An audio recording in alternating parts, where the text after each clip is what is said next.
So we'll just announce a couple of things and we'll take some questions. I know marami kayong tanong. So, unang-una, no, ulit-ulitin namin dito, no? Kaya sinama ko si Yusek Ato, si Yusek Rico, and our new OIC, Yusek Lara, para lang, again, to inform the public na yung trabaho sa DPWH, tuloy-tuloy lang kami dito. No? And ulitin ko, dalawang bagay, napaka-importante, binili ng Pangulo natin. Panagutin yung mga dapat managot, and in that process, ensure na lahat ng kailangan dokumento, ebidensya, mga tao, testimonya, lahat yan, ipapasa natin sa ICI. And yun ang ginagawa natin. And ang lahat ng mga kasama natin dito, gagong-gago na si Yusek Ato, nandirito para protektahan yung ebidensyang yan. Para walang makakalusot, walang makakalusot, lahat mananagot.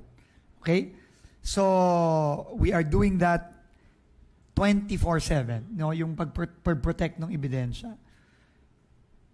Ikalawa, kagaya nung nakita nyo kanina, yung lahat ginagawa natin para masigurado na maibalik yung pera ng mga kababayan natin.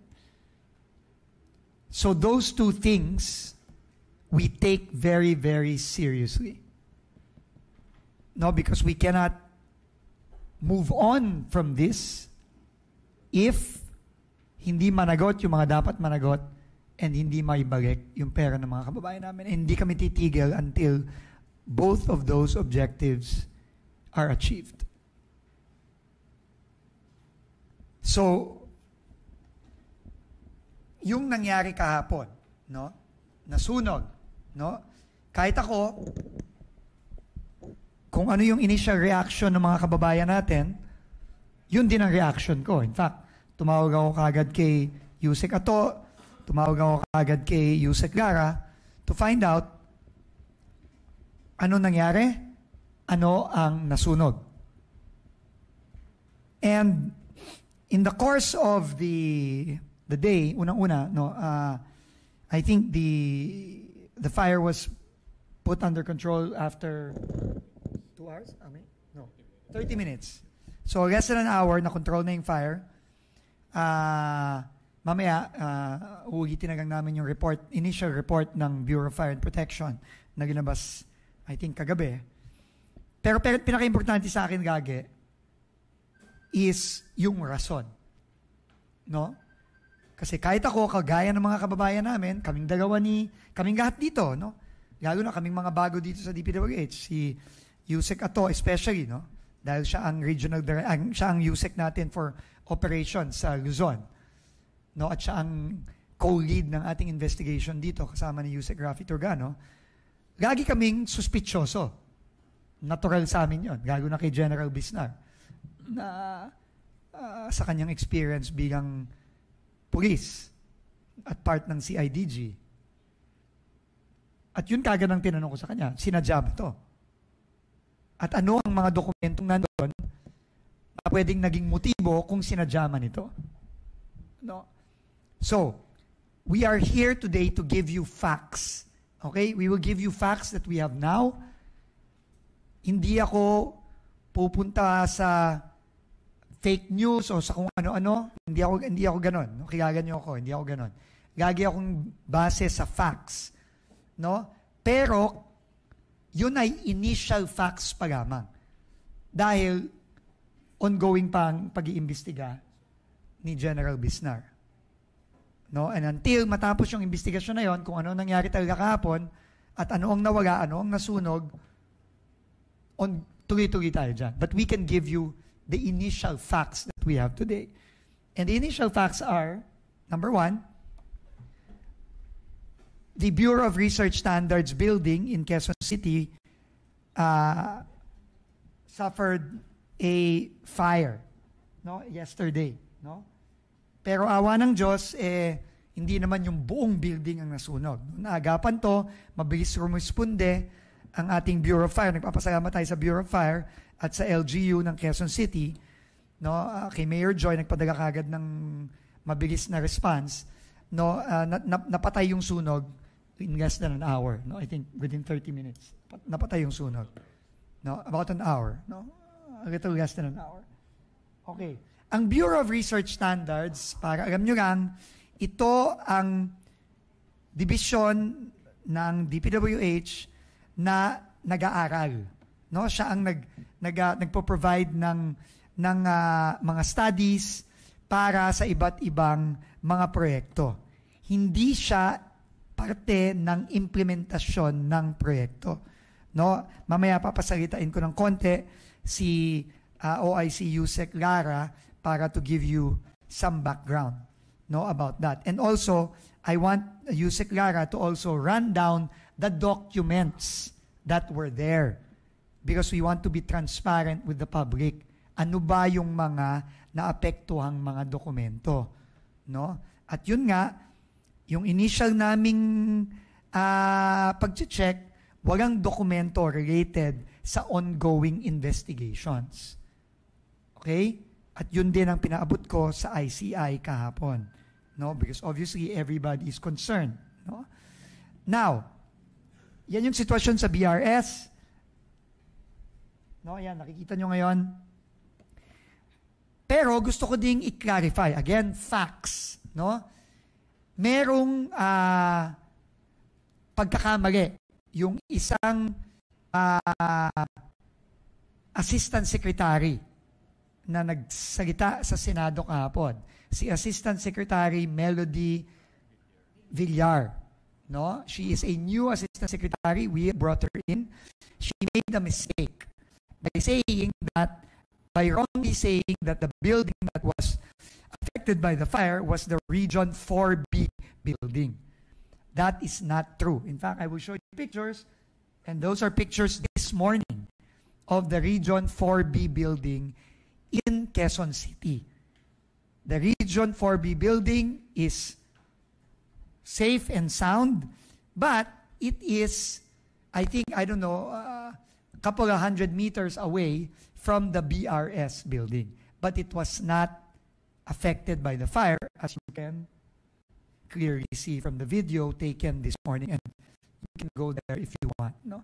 So, nagkamali si Aztec Melody. She has apologized for that mistake and for the confusion, but I wanted to put that on record as fact. No? Fact, that we know. Okay? So, those are the two facts na natin ngayon. And the third fact is, initially, the BFP has given its initial result of its investigation saying that there was an electrical failure in one of the ceilings in the, I'm not sure what floor, third floor. No, they announced that yesterday. So, this also corrects the initial information na may computer na sumabog and all of that. So, according to the BFP, nanggaling sa kisame yung short nung electrical wires. No? Yun ang initial resulta ng kanilang investigation. Again, I'm just quoting the Bureau of Fire Protection. So again, it's very important to know the facts that we have now. Okay? So now, if you allow me, I will pass it on to OIC Undersecretary Lara Esquivel to give you just a rundown, maybe just to give you an idea of what the BRS does, kasi under sa kanya yon, and what are the documents that are there that have been affected by the fire. And she will also tell you that all those documents have backup scanned copies. No? So, Yusek Lara, please, go ahead. Good morning. So, good morning, everyone. The Bureau of Research and Standards is the main bureau that conducts the research for new materials and that would undergo pilot studies. And then they also have the materials testing division where you've seen earlier where the fire possibly started. They train our materials engineers that would be deployed to the field. And then we have there the testing laboratories, the accreditation. And then we have the standards development division. So there we have the Blue Book, if we are all familiar with this. Andito lahat ng mga pay item standards of the department. So they are a repository of all the standards of all types of materials used in the department for construction. So I'll go through a quick rundown of the documents that were affected.